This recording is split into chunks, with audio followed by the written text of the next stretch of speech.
Joshua, let's start with our game. Primetime NBC, Michigan at USC. USC favored by 2.5 points in this game. Again, I want to set this up. We're talking about like a second tier in the Big Ten. These teams are 4-1. They're both teams that I think coming into the year, I thought we were going to have a college football playoff conversation about. But we are, because I think the winner of this game is going to play their way into that conversation, especially with Michigan, because I think Michigan will be favored in every remaining game except for Ohio State. Now, USC has a tougher schedule because they still have Notre Dame, they still have Oregon to play. But we know 10-2 to 9-3, you're going to stay in that conversation. 9-3 was the cutoff point for at-large teams last year. You've got two of the most exciting quarterbacks in the country, Bryce Underwood and Jaden Mayava. Two offenses that we have seen do really good things. We've seen a lot more consistently out of USC, but Michigan starting to figure out the pass game a little, starting to figure out, the run game's already there. Starting to figure out Bryce Underwood in the run game and how that can impact things. It's just a really interesting game, and I do think it has so much at stake because of the way that both of these teams can prove something about themselves kind of coming out of the muddy middle of the Big Ten if they win it. Yeah, I think muddy middle is a really good way to describe that portion of the Big Ten. But I tend to agree with you. Like, I think whoever wins this game, we're going to feel like the arrow's pointing up. And I think these are both teams that like have really dangerous aspects. Start with Michigan because you were just talking about it. Like, their running back room is really good. And frankly, I think that they are playing better than their offensive line is playing. The running backs are. And that's Justice Haynes, Jordan Marshall. Like, those two guys are very dangerous. Haynes specifically. And so that's like the core of their team, the heartbeat. Then you add in this quarterback who on a week-to-week basis is growing in front of us. He is playing really good football, making a lot of the right reads. Got to figure out how to not throw a fastball every time he drops back, but like that'll come with his game.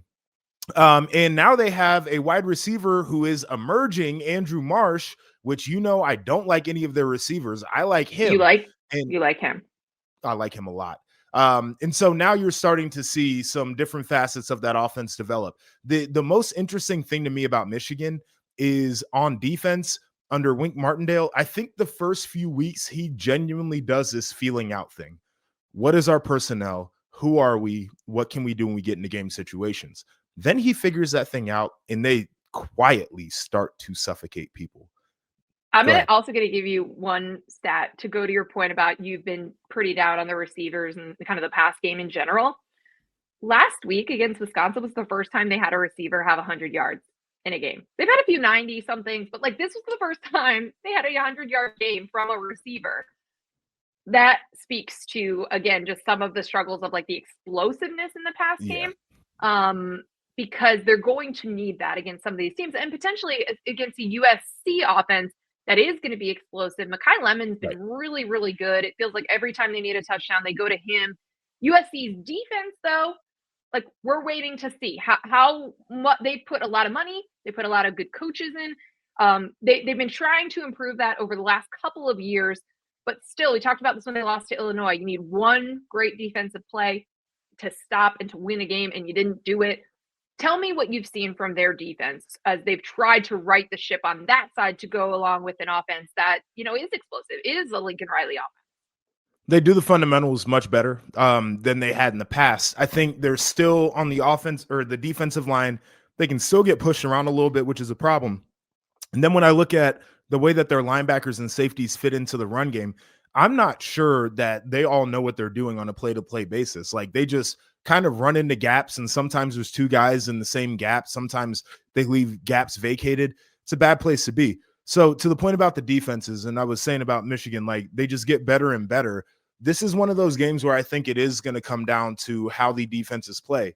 Mayava can make any throw. All the throws are available to them. They are very skilled on the outside.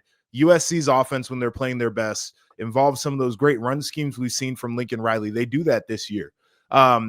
So Michigan's going to have to find ways to make stops on a defense that can hit you with misdirection, screens, hit you down the field, etc. For USC, it's as simple as, can you knock them out in the run game? Because as much as I think Bryce Underwood has gotten much better, they're still not up to par with the wide receivers. I don't think that Marsh is just one guy who's going to take it over. And if Bryce is in a situation where he's dropping back 40 times in that game because the run game's not really doing very much, that seems like a clear path to victory to me. So I think it is going to be on the defenses here. All right, give me a pick. I think I trust Michigan, even making the long trip. Like I just think I trust who they are more than USC. So I think they're going to win this one. It's 2.5 point spread. Field goal feels about right here. Yep, I'm also taking Michigan in this one.